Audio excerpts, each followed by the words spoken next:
إياك نعبد وإياك نستعين اهدنا الصراط المستقيم صراط الذين أنعمت عليهم غير المغضوب عليهم ولا الضالين. Assalamualaikum warahmatullahi wabarakatuh. Bismillahirrahmanirrahim. Alhamdulillahi rabbil alamin. Wa afdhalus salati wa atammu taslimi ala sayyidina Muhammadin wa ala alihi wa sahbihi ajma'in. Rabbi shrah li sadri wa yassir li amri wahlul 'uqdatam min lisani yafqahu qawli. Subhanaka la ilma lana illa ma 'allamtana innaka antal alimul hakim. Allahumma akhrijna min zulumatil wahmi wa akrimna binuril fahmi waftah alaina bima'rifatil ilmi wa sahhil akhlaqana bil hilm waj'alna mimman yastami'una al-qawla fayattabi'una ahsana. Allahumma ati nufusana taqwaha wa zakkiha anta khairu man zakkaha anta waliyuha wa maulaha. Allahumma arinal haqqa haqqan warzuqna ittiba'ah wa arinal batila batilan warzuqna ijtinabah. Allahumma anfa'na bima 'allamtana wa 'allimna ma yanfa'una wa zidna ilma wa huda. Amma ba'd. Alhamdulillah, muslimin muslimat, hadirin hadirat yang saya hormati. Moga-moga kita semua dirahmati dan diberkati oleh Allah Subhanahu wa taala, dan moga-moga kita semua dikurniakan oleh Allah Subhanahu wa taala kefahaman yang baik di dalam urusan agama sesuai dengan sabda junjungan Nabi kita Nabi Muhammad sallallahu alaihi wasallam, man yuridillahu bihi khairan yufaqihu fid din. Barang siapa yang Allah nakkan dengan dia itu kebaikan, nescaya Allah beri dia faham dalam urusan agama. Dan moga-moga kita semua dikurniakan oleh Allah Subhanahu wa taala akhlak yang mulia sesuai dengan sabda Nabi sallallahu alaihi wasallam, innama bu'istu liutammima makarimal akhlak. Hanya saja saya dibangkitkan demi untuk menyempurnakan kemuliaan akhlak. Yang saya hormati tuan pengacara atau pengerusi majlis, kepada pengerusi masjid, ahli jawatan kuasa, juga tidak dilupakan para alim ulama, ustaz-ustaz, tuan imam, dan pemimpin masyarakat yang hadir dalam kuliah ataupun ceramah khas masuk awal tahun baru miladi, tahun baru Masehi, iaitu saya diminta untuk menyampaikan tentang pemantapan akidah dalam menyelusuri cabaran akhir zaman. Baik, akidah daripada perkataan bahasa Arab. Kata asasnya daripada 3 huruf, ain, qaf, dal, ya, aqadah. Aqadah dari segi bahasa iaitu mengikat ataupun menyimpulkan, ya. Sebab itu kita sebut akad nikah misalnya. Kenapa akad nikah? Kerana disimpulkan antara ijab dan qabul. Maka dua orang insan yang asalnya tidak ada hubungan sah menjadi suami isteri. Maka akidah merujuk kepada simpulan iman, keyakinan yang kita simpulkan dalam hati kita. Maka akidah ini ada yang benar, akidah yang sahihah, dan ada keyakinan yang batil, ya, yang salah.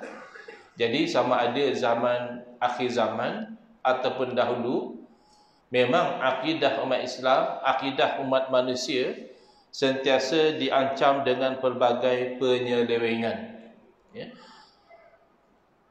Akidah yang sebenar ialah i'tiqadun jazimun, keyakinan yang pasti, yang tidak ada ragu-ragu. mutabiqun lil haqqi, dan keyakinan tadi bertepatan dengan yang sebenar.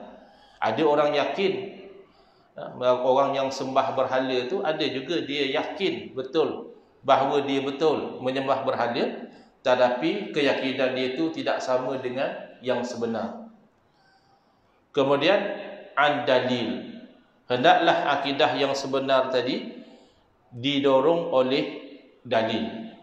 Jadi sama ada akhir zaman atau tidak, akidah yang sebenar itu disokong oleh dua jenis dalil.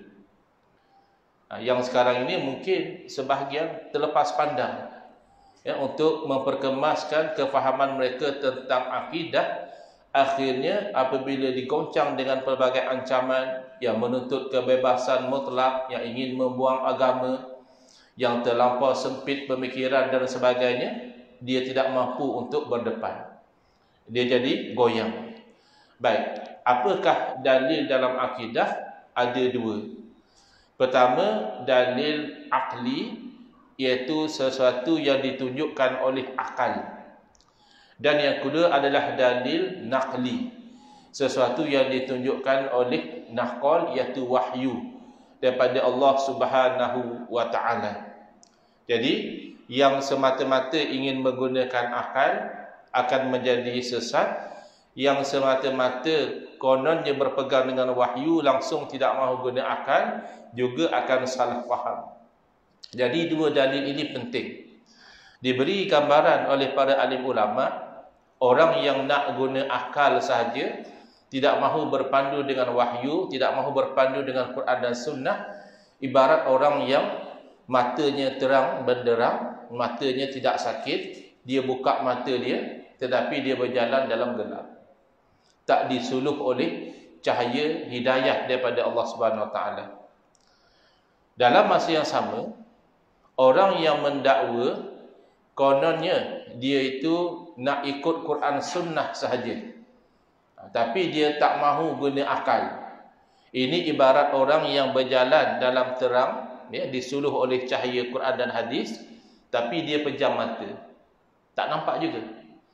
Kerana akal manusia ni ibarat mata batin yang boleh melihat hakikat. Jadi antara cabaran secara ringkasnya yang mengancam akidah adalah orang yang ingin menuhankan akal dan ada orang yang ingin membuang akal. Dia dua ekstrim.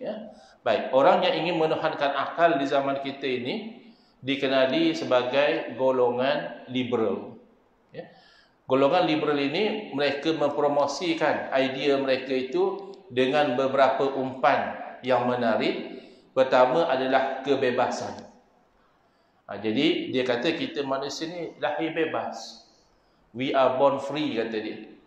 Jadi kalau kita dah dilahirkan bebas, kenapa kita nak kena diikat dengan agama? Sepatutnya kita dah lahir bebas, kita kena kekal bebas. Agama-agama ni hanya menyempitkan hidup manusia sahaja. Jadi berdepan dengan golongan liberal ini, nak tak nak kita kena guna akal juga. Tetapi akal kita itu memandu kepada mengikut wahyu. Akal mereka itu mungkin kita katakan akal-akalan, tidak kesampaian. Kerana bila dia kata kita manusia dilahirkan bebas, itu tidak benar. Pertama, secara realiti kita tidak memilih dilahir bila. Ada tak antara kita yang pilih hari jadi dia? Ambil nombor yang cantik, nombor pelik kereta boleh kalau ada duit. Bayar mahal dapat nombor pelik yang cantik. Hari jadi kita tak boleh pilih. Kita juga tidak dipilih dilahirkan di mana. Jadi tuan-puan, saya percaya ramainya lahir di Nogori lah ya, lahir di Nogori. Saya lahir di Terengganu. Mungkin kalau ada pilihan, ada orang nak lahir di Arab Saudi, ada orang nak lahir di London. Tempat lahir kita tak pilih, tarikh lahir kita tak pilih. Bahkan dilahirkan oleh siapa juga kita tak pilih. Kita tak pilih mak ayah kita. Bahkan mak ayah kita pun tak pilih kita. Jadi hanya usaha saja. Ada yang usaha dapat, ada yang usaha berobat itu sini, dah bertahun-tahun kahwin tak dapat anak. Dah dapat pun kadang-kadang agak rendah daripada yang diharapkan, agak gelap daripada yang dia harapkan. Ya, hidung kalau boleh nak mancung sikit, tapi yang macam tu lah hidung kita. Jadi di mana yang dikatakan kita dilahirkan bebas? Tak ada. Ini hanya fantasi, ini hanya angan-angan golongan yang ingin membuang agama. Dia kononnya menuhankan akal, tapi hakikatnya menuhankan nafsu. Saya pernah terbaca ditulis oleh seorang pemuda yang liberal, mungkin dalam masa yang sama juga dia menyokong gaya hidup LGBT, gaya hidup yang boleh seks bebas. Jadi kata dia, kononnya lah dia mendakwa manusia ni saja yang macam memandang serong kepada aktiviti homoseks. Binatang okey je dia kata. Binatang ada je yang homoseks. Nah, tengok. Lepas tu saya kata orang liberal ni dia menyamar kononnya dia ni menggunakan akal. Tapi sebenarnya tidak. Dia hanya menuhankan hawa nafsu dia. Ara'aita man ittakhadha ilahahu hawa. Tidakkah kamu memerhatikan orang yang mengambil sebagai tuhannya hawa nafsu dia sendiri? Oleh kerana dia ada nafsu yang songsang, dia nak cuba normalisasikan. Biasalah kata dia, homoseks. Ya, binatang pun ada homoseks. Ya, berapa kerat binatang yang homoseks? Tuan-tuan pernah tengok ke lembu jantan sama lembu jantan? Ataupun kucing jantan projek sama kucing jantan? Kan tak ada. Kalau ada pun satu dua spesies, takkanlah kita nak menjadikan binatang sebagai kayu ukur. Apa yang boleh untuk manusia, apa yang tak boleh, kita kena tengok binatang. Binatang pun jarang-jarang ada yang homoseks. Mungkinlah ada satu dua tiga spesies. Kalau memang kamu nak jadikan binatang sebagai kayu ukur, ambillah sesuatu yang binatang sepakat. Ijma' binatang apa dia? Tak ada khilaf di kalangan binatang. Iaitu tak berpakaian. Binatang sehebat mana pun mana ada pakaian. Paling-paling ada bulu tu yang tebal sikit. Pakaian tak ada. Oh, kalau macam itu, okeylah manusia ke sana kemari berboleh macam tu. Ya, tak pakai baju, tak pakai seluar. Ini kerosakan. Yang mana atas nama kebebasan mereka sudah menurunkan diri mereka kepada taraf binatang. Kemudian golongan ini memperjuangkan apa yang mereka katakan kesetaraan, kesamarataan, equality. Jadi umpan itu menarik. Memang manusia tertarik dengan kesamarataan kerana dia memberi gambaran keadilan. Padahal sama tidak mestinya adil. Kalau kita nak beri bantuan kepada dua keluarga miskin misalnya, kita ada RM5,000, kita beri RM2,500, RM2,500. Adil tidak? Belum tentu. Satu keluarga miskin hanya dia dan isteri. Satu keluarga miskin ada 10 tanggungan anak. Maka RM2,500 setiap keluarga tidak adil walaupun sama. Jadi mereka nak seolah-olah mengatakan sama itu mesti adil. Kadang-kadang ya, sama itu adil, tapi biasa juga sama itu sebenarnya tidak adil. Jadi Islam mengiktiraf persamaan pada tempat yang sama. Jadi ada persamaan antara lelaki dan wanita, ada hak mereka, ada tanggungjawab mereka. Tetapi golongan ini mereka nak menyamakan secara total. Lelaki dan perempuan sama. Makanya satu yang mereka perjuangkan, kalau lelaki berkahwin dengan wanita, boleh dia ceraikan isteri dia. Isteri pun kalau tak suka boleh cerai suami dia. Kan sama rata.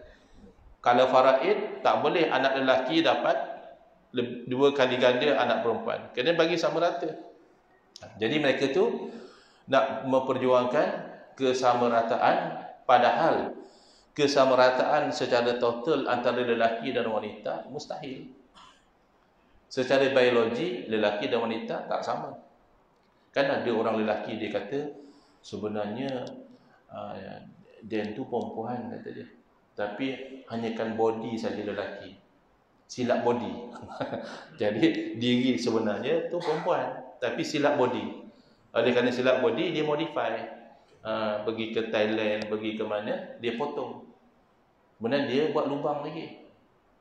Tapi oleh kerana memang Allah dah ciptakan tak sama, belum jumpa orang macam ni yang mengandung. Ya? Orang yang tukar jantina ni, walaupun mungkin sebentar lalu kita tak tahu, oh ini nampak macam perempuan betul, hati-hati ya, sekarang ada orang tersalah kahwin dengan lelaki. Nauzubillah. Dah bertahun-tahun kahwin, baru tahu isterinya lelaki. Tak akan mengandung, tak akan sama. Jadi mereka ini sebenarnya memperjuangkan kesamarataan yang ingin menjahannamkan manusia, menjahannamkan agama. Bab-bab yang tak ada kena dengan agama, mereka relax saja. Contohnya acara sukan. Mana ada acara sukan perempuan lomba lari dengan lelaki? Kan? Lelaki sama lelaki, perempuan sama perempuan. Kalau memang betul nak kesamarataan, patutnya lomba lari sama-sama. Kalau lomba lari sama-sama tu bila perempuan nak menang? Jangan pandang rendah pada perempuan. Bukan pandang rendah, ini realiti. Di negara barat, mereka ada idea, kalau orang tu dah kata dia perempuan, kita kena hormat pendirian dia. Di negara barat lah, di tempat kita tak sampailah, alhamdulillah. Kita kau perempuan macam mana itu yang dalam seluar kau tu kan, macam mana kau boleh jadi perempuan? Tapi kat negara barat macam itu. Jadi ada dua orang lelaki, dia mendakwa dia sebenarnya adalah perempuan yang terperangkap dalam jasad lelaki. Jadi masa acara sukan, mereka lomba lari dengan perempuan. Dapat 2 kali lomba lari, yang peserta-peserta wanita buat surat bantahan minta supaya dilarang 2 orang ini daripada berlomba dengan mereka. Sebab asyik mereka yang menang, sebab mereka lelaki. Ya. Jadi ini satu perkara yang kita kena faham. Allah SWT menjadikan lelaki dan wanita itu berbeza untuk saling lengkap melengkapi. Wanita ada kelebihan yang tidak ada pada lelaki, dan lelaki ada juga kelebihan yang tidak ada pada wanita. Jadi zaman sekarang ada idea dia nak perempuan mesti sama macam lelaki. Mungkin ada tuan-puan perasan baru-baru ini, Seksyen 498, Kanun Keseksaan. Jadi kanun keseksaan ni kita kata undang-undang sivil lah, bukan undang-undang syariah. Tapi ada juga undang-undang sivil ni yang selari dengan syariah, kena dengan tuntutan syariah. Seksyen 498 ini menjadikan satu kesalahan untuk seseorang itu menggoda isteri orang. Jadi mengorat bini orang lah, mudah cakap bahasa kampungnya, adalah satu kesalahan jenayah. Mana boleh didakwa di mahkamah. Kalau mengorat janda tak apa, atau mengorat anak dara sebab dia bukan isteri orang. Ni saya cerita undang-undang sivil, criminal law, tapi bukan undang-undang syariah. Jadi apabila ada orang didakwa baru-baru ini atas kesalahan tersebut, kesalahan dia mengorat isteri orang, dia mengatakan undang-undang itu tidak sah. Sebab nak pertahankan diri dalam mahkamah ni macam-macam cara. Ada cara dia kata dia tak buat, dia kata bukti tak cukup, sebagainya lah. Tapi yang ini dia pergi kepada yang lebih hebat lagi, undang-undang tu tidak sah kata dia.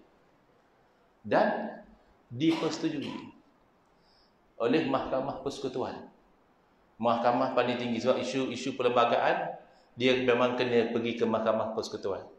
Kan kalau kita selalu baca orang ni didakwa di mahkamah session, kemudian dia merayu mahkamah tinggi, atau mahkamah tinggi merayu mahkamah rayuan. Tapi kalau isu perlembagaan, dia kata undang-undang ini tidak sah kerana bercanggah dengan perlembagaan, automatik Mahkamah Persekutuan. Mahkamah paling tinggi sebulat suara mengatakan undang-undang tu sudah tidak sah. Kerana seolah-olah wanita tu jadi harta suami pula. Bukan begitu. Pandangan Islam bukan begitu, bukan masalah isteri jadi harta suami. Ya. Dalam Islam, kalaupun manusia seolah-olah harta, itu zaman ada perhambaan dahulu. Masa sistem perhambaan masih berjalan, hamba tu memang macam harta. Boleh dijual beli, boleh disewakan. Apa yang hamba tu dapat jadi harta tuan dia. Ya.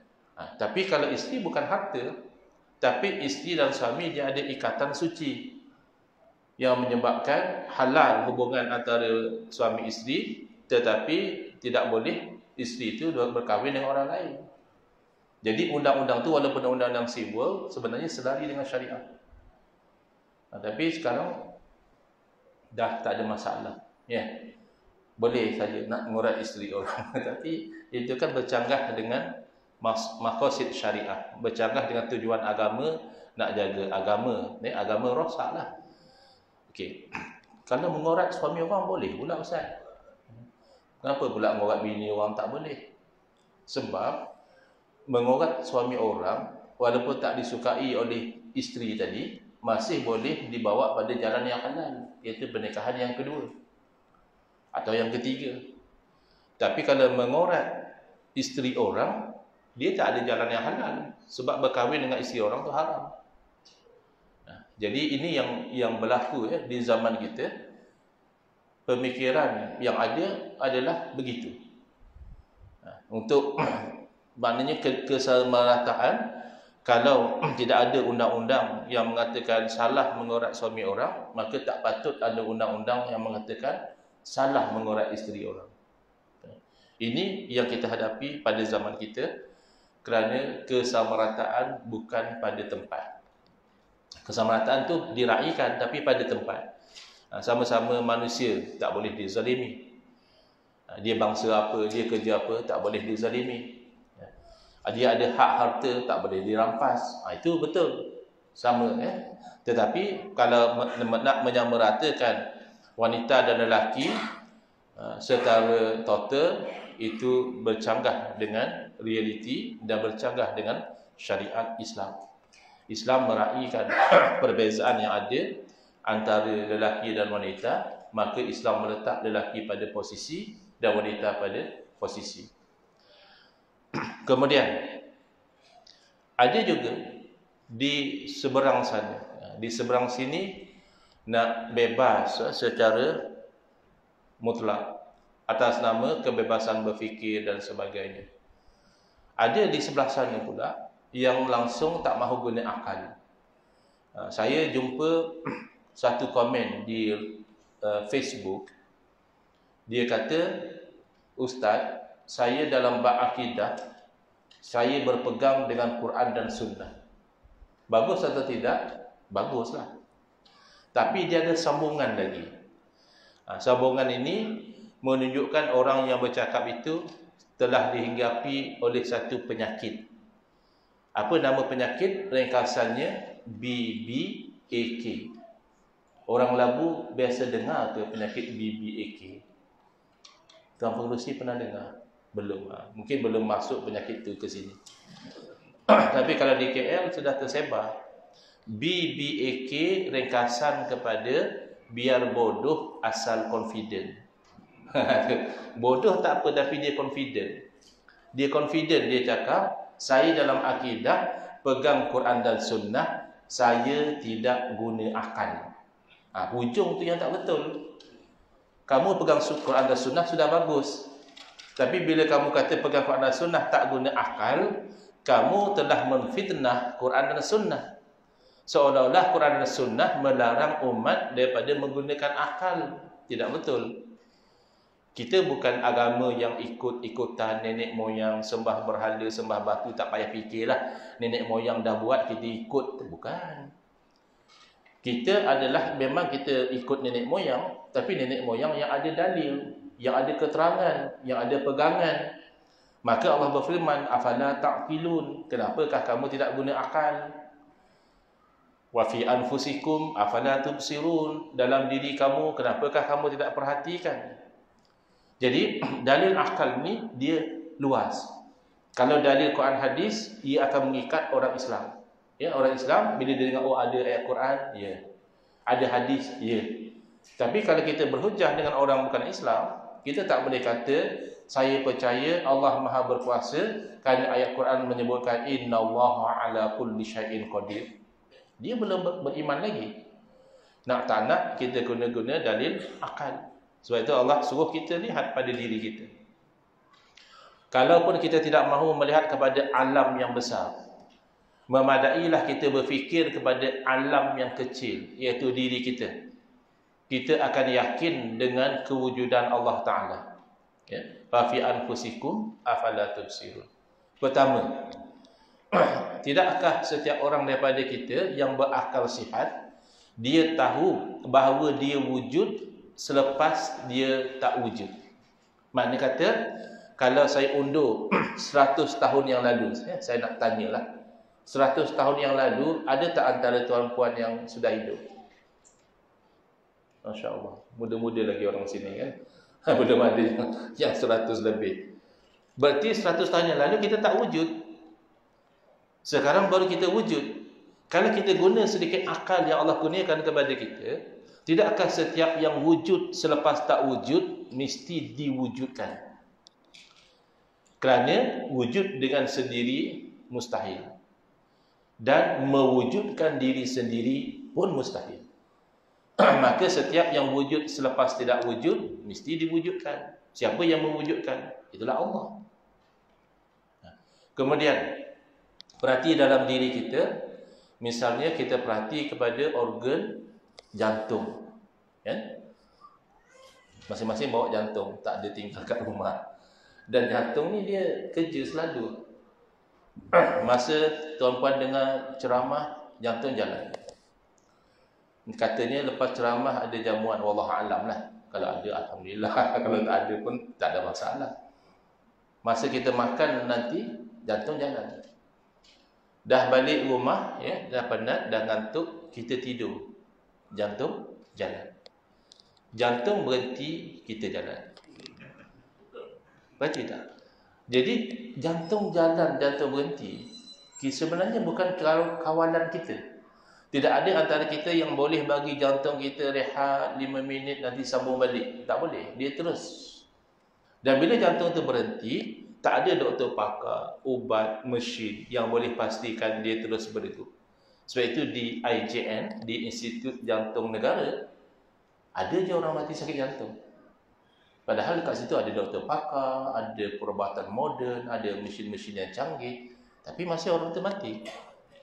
Maka siapa yang kawal jantung? Kan? Allah. Sebab tu Allah suruh kita perhatikan. Saya nak tanya kepada muslimat, ya, muslimat. Saya tanya saja tapi muslimat tak payah jawab. InsyaAllah jawapannya tu satu saja. Ada atau tidak antara muslimat yang tak suka nampak awet muda? Maknanya umur dah 50 tapi baru nampak macam 20-an. Ada tak muslimat dia tak suka kalau nampak muda? Jawapannya tak ada. Buktinya produk-produk kosmetik laku. Asal jutawan, jutawan kosmetik. Dan jarang kita jumpa jutawan petai ke jutawan durian. Jutawan durian mungkin ada lah. Tapi jutawan kebanyakannya kosmetik. Berarti ada permintaan. Tapi cuba puan-puan perhatikan, apa sahajalah kosmetik yang diletakkan, ya, dah diletak pembersih mukanya, ya, letak tonernya, ya, letak moisturizer lah, letak macam-macam lah. Tapi tidakkah lama kelamaan kulit makin kendur? Bukan saja kulit makin kendur, buka tudung innalillah, uban dah berterabur. Bukan saja uban dah berterabur, mata pula kabur. Bukan saja mata kabur, makan benda kerah, gigi pula gugur. Takkah ini semua tanda-tanda nak masuk kubur?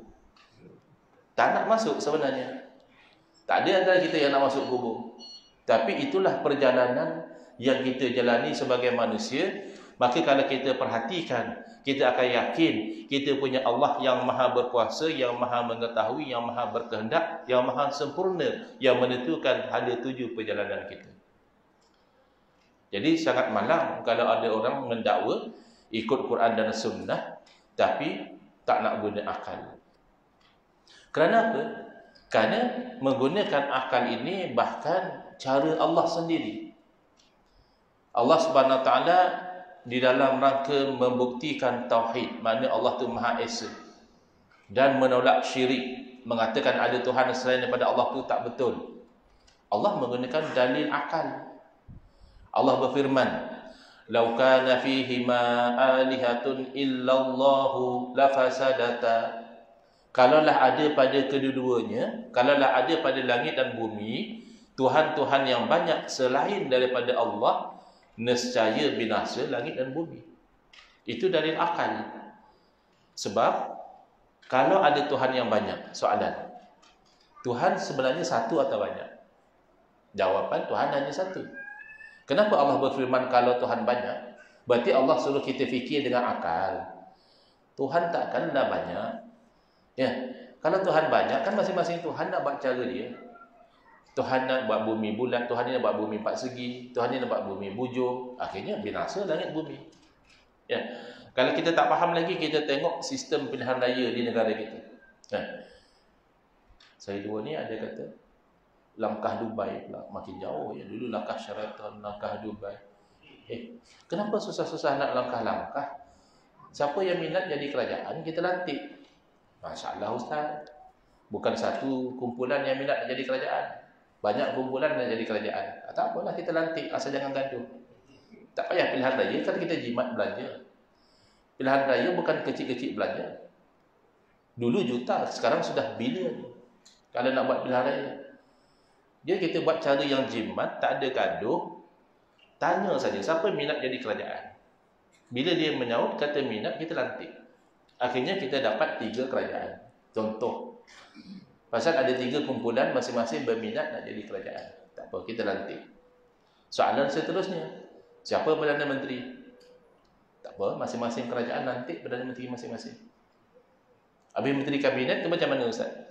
Masing-masing Perdana Menteri lantiklah Menteri Kabinet masing-masing. Itu agak-agak macam mana?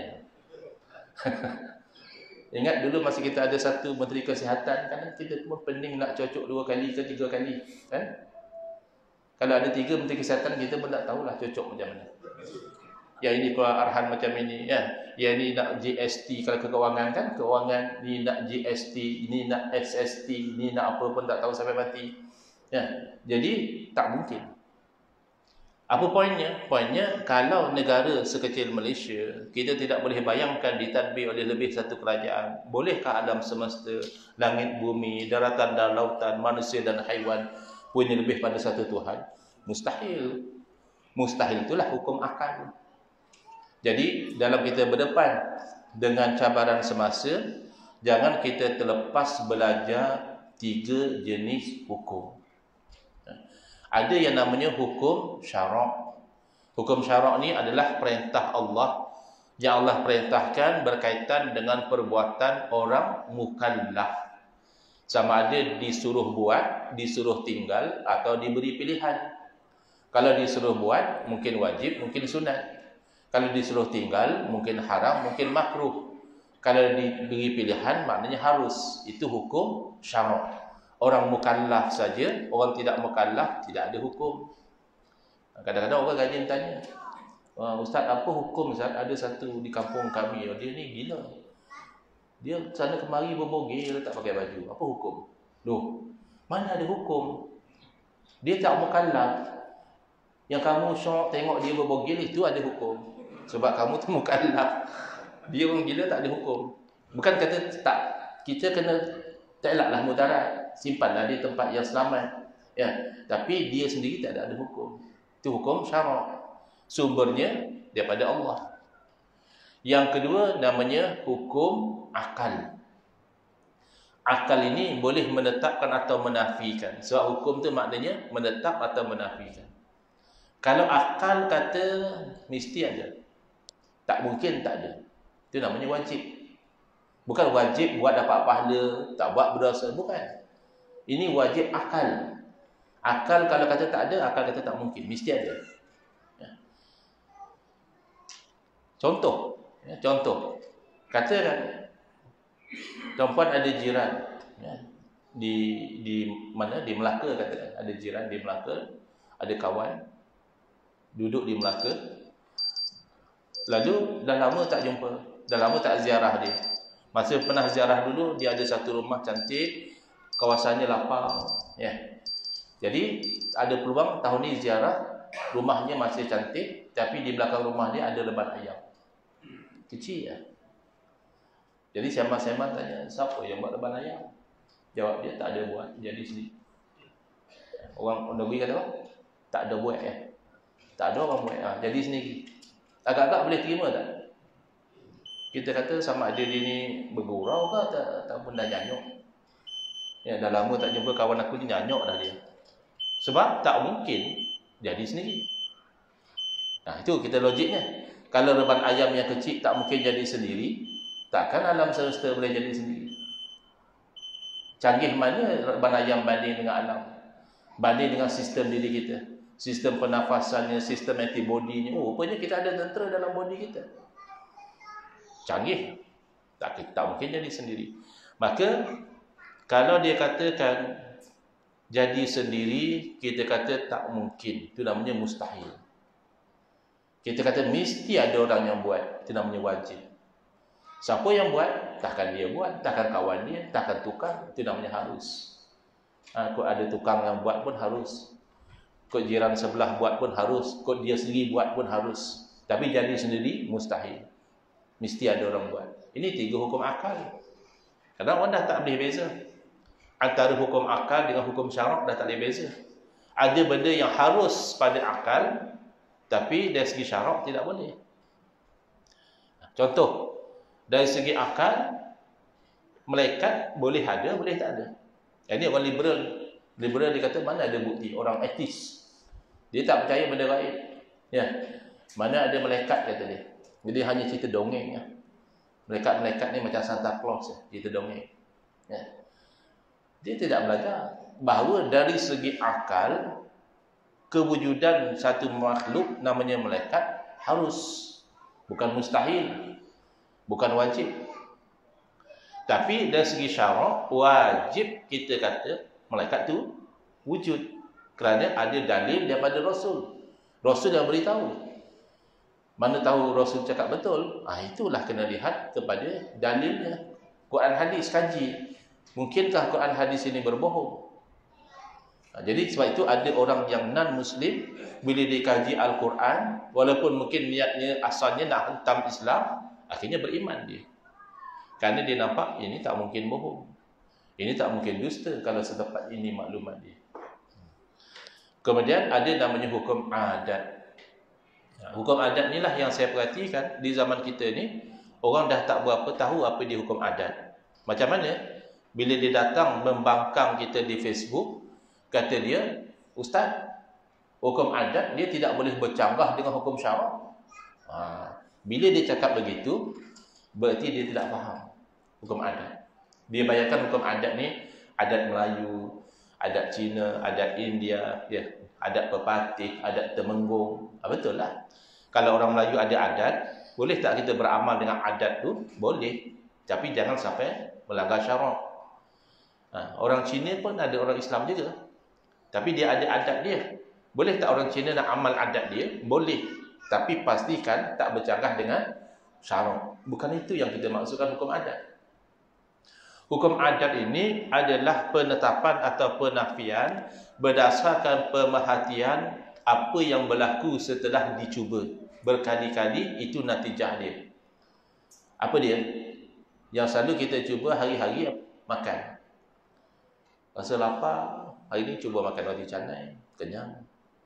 Besok lapar lagi, cuba makan nasi lemak, kenyang je. Ya. Lusa lapar lagi, cuba makan mie, sup, kenyang juga. Akhirnya kata kita, bila ada makan, ada kenyang. Cuba kita tak makan, lapar. Jadi dikaitkan 4 dengan 4. Ya, hukum adat dikaitkan 4 dengan 4. Ini penting supaya kita tidak terjerumus dalam syirik dan kita tidak tersalah menuduh orang lain syirik. Okay. Apa dia 4 dengan 4? Ada dengan ada. Dikaitkan ada dengan ada, dikaitkan ada dengan tiada. Dikaitkan tiada dengan ada, dikaitkan tiada dengan tiada.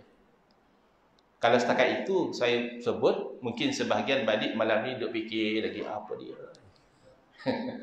Jadi tak adil lah macam tu. Ya, tuan-tuan dah jemput saya cerita sekerat macam tu, terfikir-fikir apa dia. Bagi contoh senang. Apa dia kait ada dengan ada? Contoh yang saya beri tadi, ya, ada kenyang dengan ada makan. Apa kait ada dengan tiada? ada lapar dengan tiada makan. Apa kait tiada dengan ada? Tiada lapar dengan ada makan. Apa kait tiada dengan tiada? Tiada kenyang dengan tiada makan. Ini penetapan adat, perkaitan antara sebab dan musabbab. Jadi makan itu sebab, kenyang itu musabbab. Tapi boleh bersalahan. Benda adat ni ada kalanya berlaku mencari adat. Nah, selalu kita cuba sentuh dengan api hangus, sentuh dengan api terbakar. Maka kita kaitkan bahawa kena api itu sebab kepada hangus. Tapi kalau Allah kehendaki, boleh sahaja bukan kata kena api. Nabi Ibrahim alaihissalam dicampak masuk dalam api, tak terbakar. Sebab yang menjadikan terbakar Allah, yang menjadikan api juga Allah. Tapi itu mencari adat. Namanya mukjizat. Kerana berlaku kepada Rasul. Ya. Jadi zaman kita kalau berlaku benda pelik, boleh jadi karamah. Kalau berlaku pada wali Allah. Berlaku pada Abu Muslim Al-Khawlani. Dicampak oleh Musailamah Al-Kazzab, Nabi palsu. Campak beliau ke dalam api, tak hangus. Mukjizat ke? Bukan. Itu namanya karamah. Keramat lah orang kata keramat. Dia orang jahat, orang fasik, sembahyang pun tidak. Tapi berlaku benda pelik. Boleh dia terbang ke sana kemari. Itu namanya sihir ataupun istidraj. Jangan sangka semua yang pelik itu wali Allah. Dia kena tengok pada istiqamah dia. Kalau dia istiqamah dengan syarak, maka yang pelik itu mukjizat. Itu adalah karamah. Tapi kalau dia melanggar syarak, yang pelik itu bukan karamah. Itu yang kadang-kadang orang kita terpedaya dengan ajaran sesat kerana tok guru dia boleh buat benda pelik. Jangan terpedaya semata-mata kerana pelik. Kerana boleh berjalan atas air. Kan ada satu serangga tu, elok dia berjalan atas air. Wali Allah ke dia? Kalau kata terbang di udara, burung macam-macam jenis boleh terbang di udara. Kita bawa kitab mengaji dengan burung, mereka wali Allah boleh terbang. Bukan. Jadi ini silap sebahagian orang bila dia nak bertasawuf bertarikat, niatnya nak dapat karamat. Bukan. Apa tujuan tasawuf tarikat? Nak dapat ridha Allah. Macam mana nak dapat ridha Allah? Taat kepada Allah. Boleh pula tasawuf tarikat tapi tak solat? Tak mungkin. Itu maknanya menyamar saja.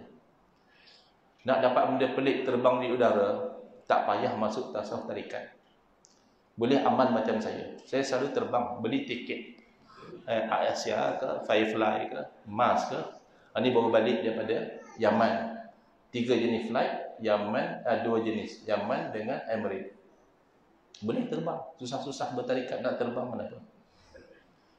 Ada orang susah-susah nak jadi kebal. Kebal tu mencari adat, tapi bukan tentu kemuliaan. Tapi agak-agak yang kebal ni hidup selama-lama atau mati. Kalau mati, susahlah kebal. Susah.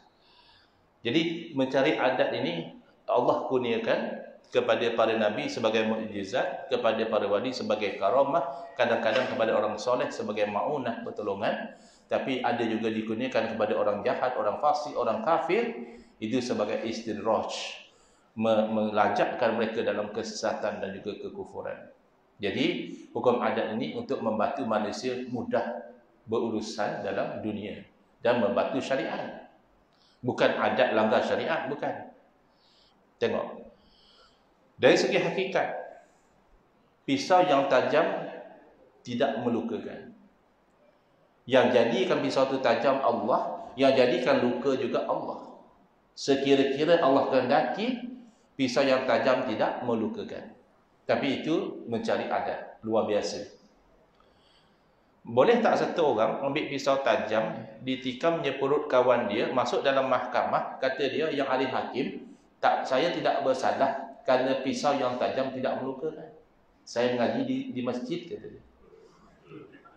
Tak boleh. Syariat tengok pada adat. Kalau kamu mendatangkan sebab, kamu akan menanggung musabab dia. Maka mengenakan pisau yang tajam kepada orang, itu sebab kepada melukakan.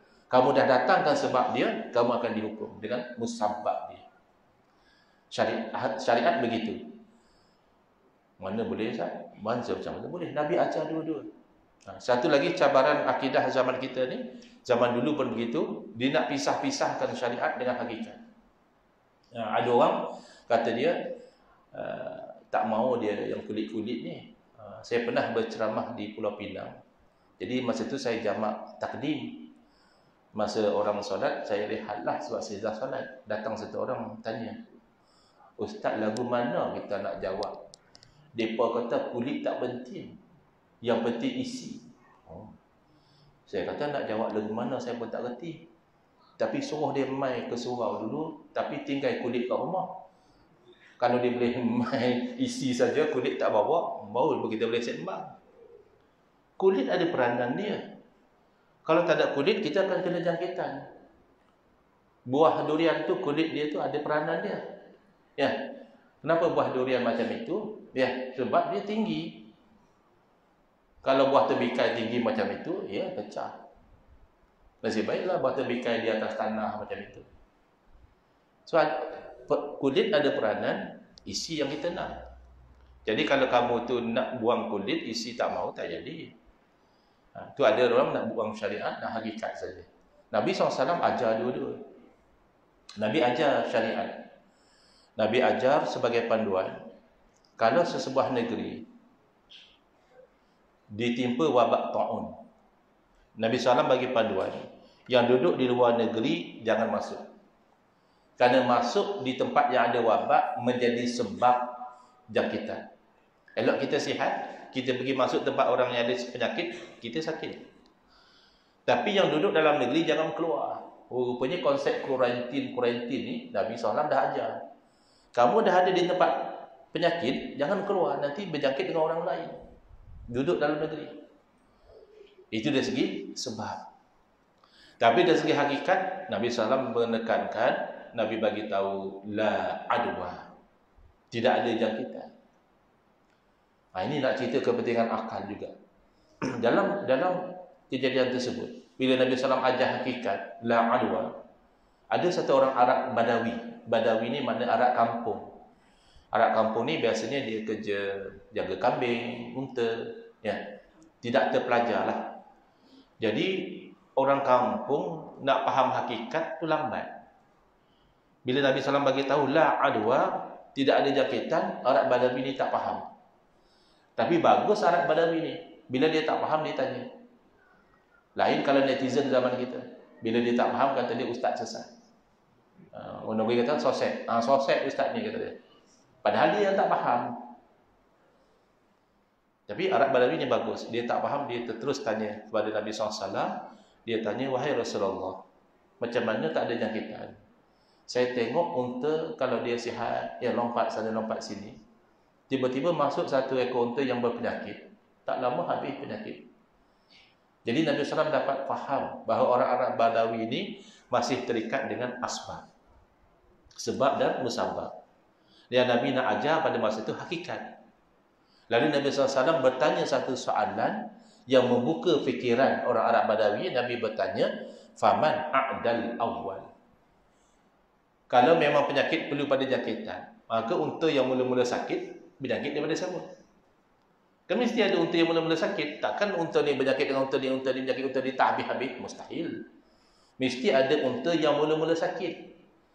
Maka kalau memang penyakit mesti dengan jangkitan, unta yang mula-mula sakit berjangkit daripada siapa? Akhirnya Arab Badawi itu faham. Kalau penyakit daripada Allah. Dari segi hakikat, habis itu hari kita PKP, kita berkurung, ya, kita jarak-jarak, ya, kita pakai mask. Itu namanya syariat. Usaha dan ikhtiar. Tapi kalau tak mati, tidak kerana COVID, kita mati kerana sebab lain. Itu saja hakikatnya. Maka kita usaha ikhtiar bergantungan dengan Allah. Itu datang tasawuf. Ada konsep tawakal, ada konsep ridha, ada konsep sabar, ada konsep syukur. Ya. Jadi inilah cabaran yang menimpa kita. Akidah kita semakin goyang. Syariat kita juga semakin hilang. Dan tasawuf kita juga tidak diamalkan. Hanya ada dalam teori saja. Dahulu tidak ada nama tasawuf. Zaman Nabi SAW, nama tasawuf tak ada. Tapi amalannya ada. Kebersihan hati ada, keikhlasan ada, kesabaran ada, tawakal ada. Di zaman kita ada orang ada PhD tasawuf. Oh, belum tentu lagi dia beramal dengan ajaran tasawuf.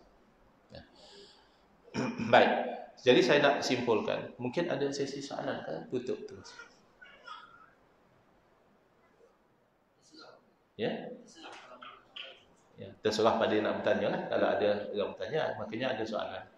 Kalau tak ada yang nak bertanya, saya tutup macam itu. Ya. Baik.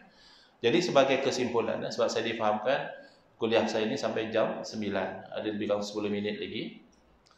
Dalam bab akidah, kita itu telah dipermudahkan oleh ulama kita dengan ilmu tauhid. Maka jangan kita pinggirkan ilmu ini.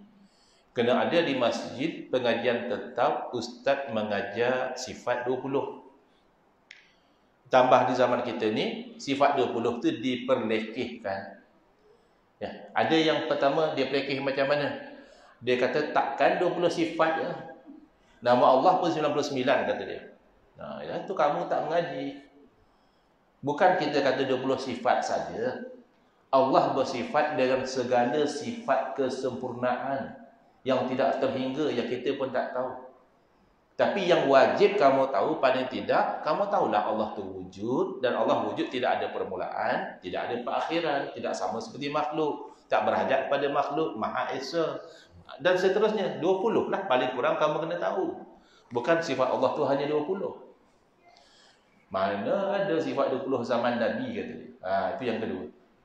Dia tak ada zaman Nabi. Bukan sifat 20 yang tak ada zaman Nabi. Penyusunan ilmu yang belum ada. Ada pun sifat 20 ni qadim. Sifat Allah ni wujud tidak ada permulaan. Ilmunya ada semenjak manusia tahu. Zaman Nabi Adam, takkan orang Islam tak tahu Allah wujud. Zaman Nabi Adam, takkan orang tak tahu, orang Islam tak tahu Allah Maha berkuasa. Allah Maha mengetahui. Cuma penyusunan datang kemudian, tak ada masalah. Kalau nak kira macam tu, kamu biasa dengar tak sahabat Nabi belajar tajwid, idgham, ikhfa, idgham bi gunnah, idgham bila gunnah. Ada kan? Tak ada sahabat Nabi tak belajar macam tu. Tak ada lah tajwid zaman Nabi. Ada. Tajwid tu kan memperelokkan bacaan Al-Quran. Sahabat dah amalkan, makhrajnya betul, panjang pendeknya tepat. Cuma penyusunan ilmu tu yang datang kemudian. Kemudian kata dia lagi, ilmu sifat 20 ni daripada falsafah Yunani kata dia. Ilmu orang kafir.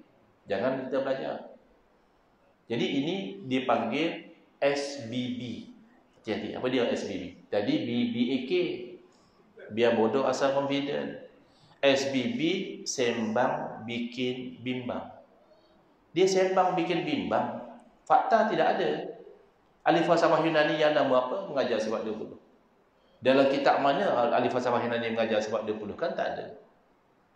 Kalau ada sungguhlah, kita kata untuk berhujah semata-mata. Katalah ada ahli falsafah Yunani, dia mengajar kata Allah wujud, Allah itu tidak ada permulaan, tidak ada perakhiran, Allah tidak sama seperti yang lain, Allah tidak berhajat kepada yang lain, Allah Maha Esa zat, sifat dan af'alnya, dan seterusnya. Oh, berarti dia orang beriman lah kalau macam itu.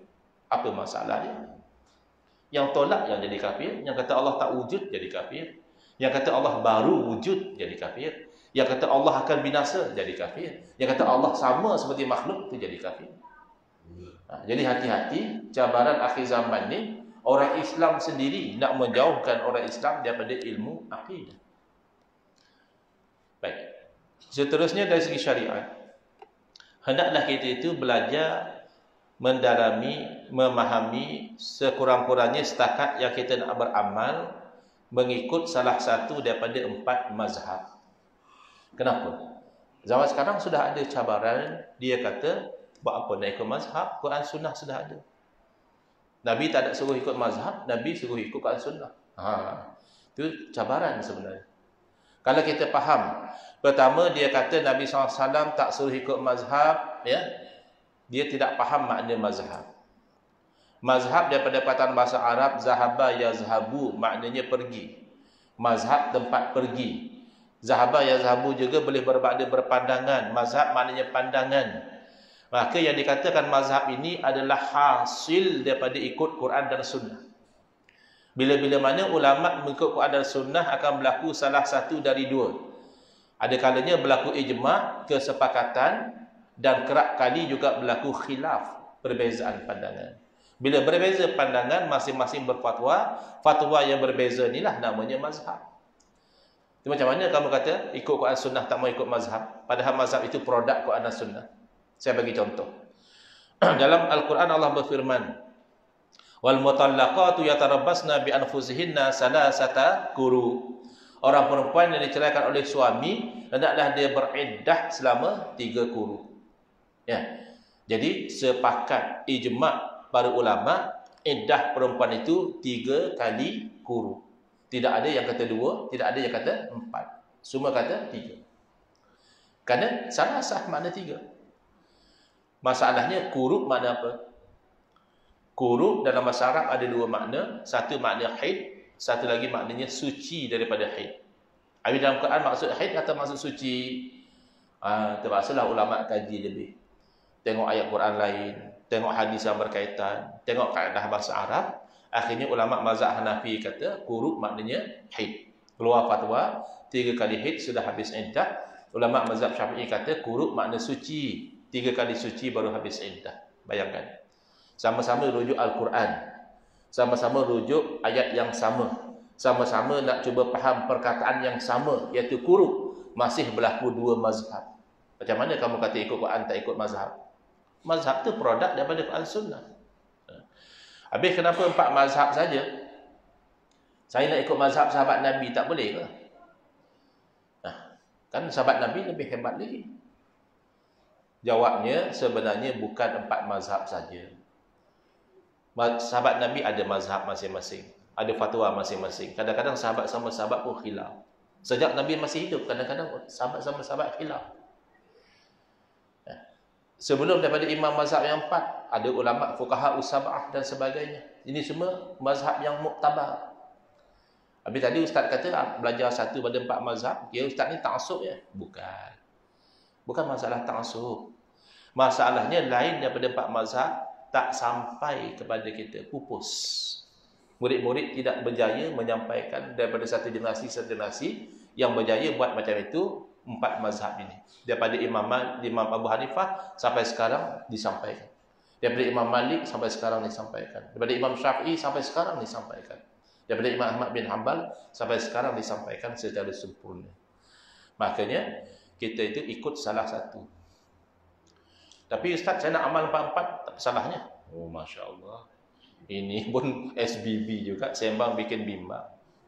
Ulama-ulama dahulu ada yang Allah kurniakan hebat kemahiran dia, kecerdikan dia, kebijaksanaan dia, keilmuan dia, dia mahir 4 mazhab. Akhirnya dia amal satu juga. Macam mana nak amal 4? Amalnya satu juga. Masalah baca kunut subuh, ada 2 mazhab utama. Satu kata sunat, satu kata tak sunat. Kamu tahu dua-dua, dalil semua kamu tahu. Akhirnya kamu beramalkan satu. Sama ada kamu baca kunut atau kamu tak baca. Jadi antara cabaran zaman sekarang, kalau dahulu ulama mahir 4 mazhab, amal satu mazhab, orang kita satu mazhab pun tak mahir, berangan nak amal 4. Ini bahaya. Satu mazhab Syafi'i pun dia tak mahir. Kalau kita tanya dia pun tak tahu. Tapi angan-angan dia besar. Nak amal 4 mazhab, jangan.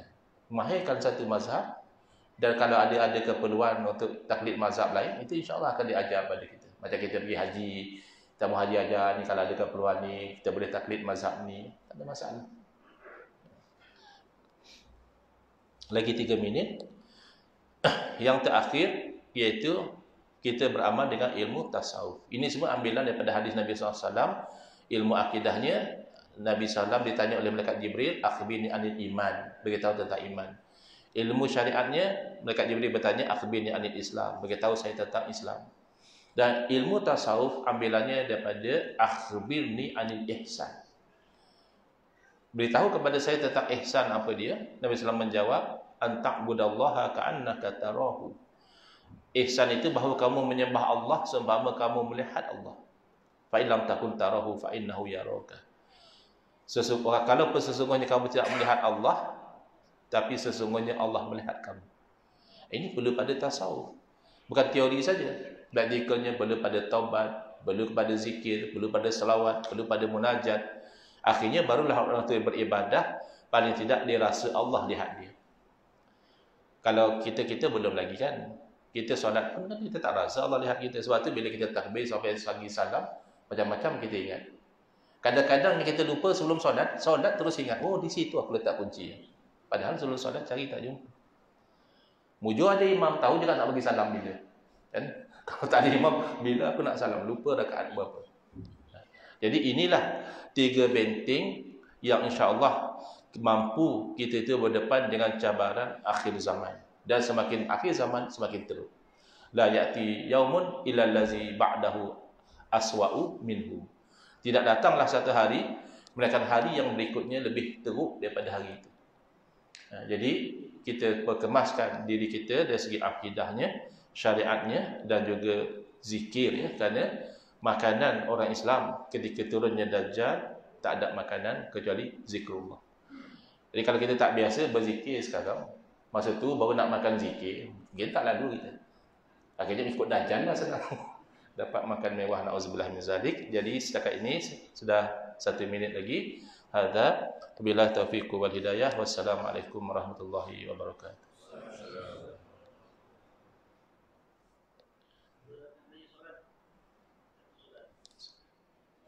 Waalaikumsalam.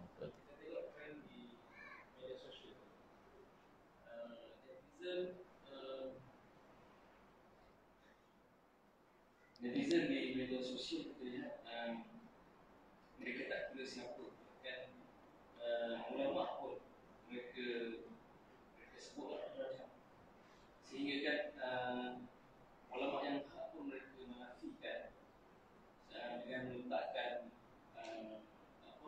penunggang agama tersebut, sehingga kan menjadi satu kekeliruan di kalangan masyarakat, mereka awam, ulama mungkin kita ulama.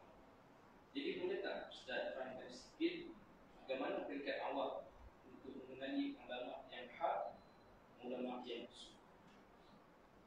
Baik, terima kasih. Ini memang cabaran semasa. Lebih-lebih lagi dengan social media, dia macam tak ada hormat lah.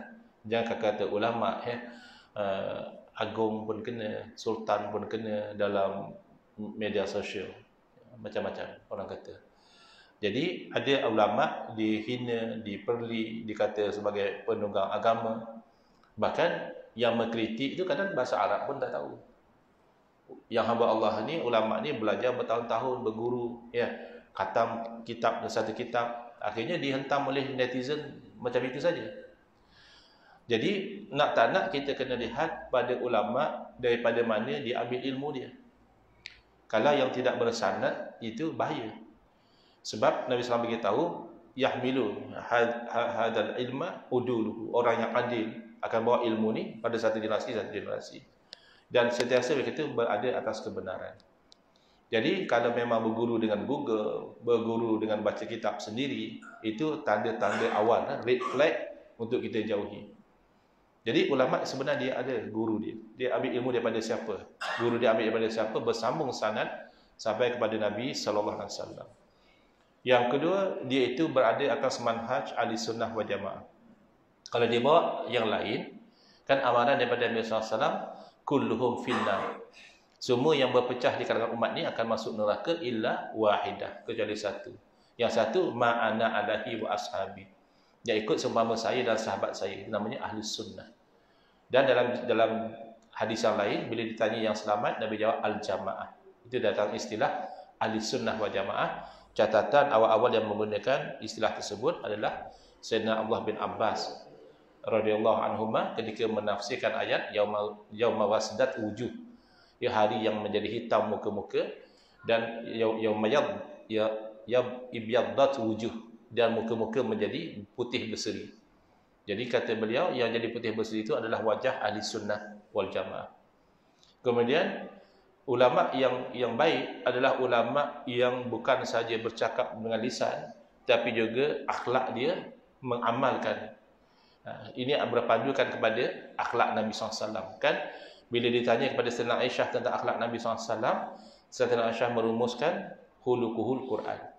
Akhlak bagi dia itu akhlak Al-Quran. Jadi kalau ada yang membawa imej ulama tapi cakapnya lain, buatnya lain, akhlaknya tidak sebagaimana akhlak yang sebenarnya, maka itu ada tanda-tanda untuk kita menjauhi.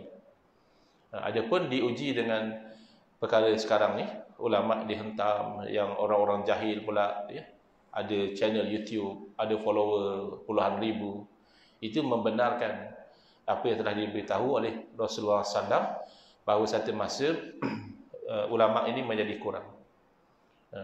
Inna Allah la yanzi'ul ilma intiza'an yantazihu 'anil ibad. Allah tidak akan cabut ilmu dengan cara Allah sentak daripada hamba, tidak. Walakin yaqbidul ilma biqabdil ulama. Akan tetapi ilmu itu akan dicabut dengan cara dimatikan ulama. Jadi ulama yang alim meninggal, tinggal ulama yang kurang sedikit kealimannya. Meninggal, yang tinggal kurang lagi kealimannya. Hatta idza lam yubqi aliman, bila Allah tidak sisakan lagi seorang alim, ittakhadhan nasu ru'usan juhala. Orang ramai sudah ambil orang jahil sebagai ketua, sebagai panduan. Fasu'ilu, lalu orang jahil ditanya, apa pendapat tuan? Fa'aftau, dia keluar fatwa. Rasa saya haram kot, rasa saya boleh apa, tak ada masalah kot. Oh, boleh pakai rasa lah agama. Yang kita belajar dulu yang pakai rasa ni master chef.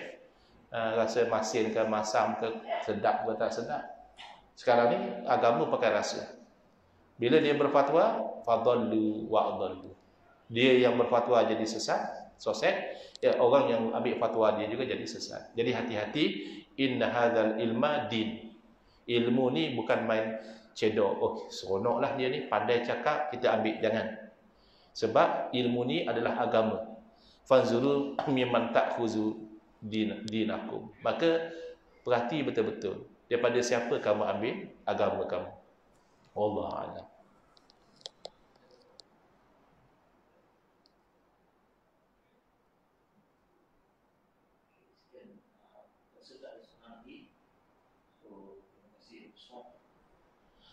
Kalau tidak ada soalan, saya ucapkan terima kasih atas perhatian dan saya mohon maaf ya atas sebarang kekurangan kelemahan. Izinkan saya baca doa ringkas. Bismillahirrahmanirrahim. Alhamdulillahirabbil alamin wassalatu wassalamu ala asyrafil anbiya'i wal mursalin wa ala alihi wa sahbihi ajma'in. Allahumma shrah sudurana wa ahsin akhlaqana wa azim ujurana wa nawwir qulubana bi nuri hidayatika kama natarda bi nuri syamsika abadan abada.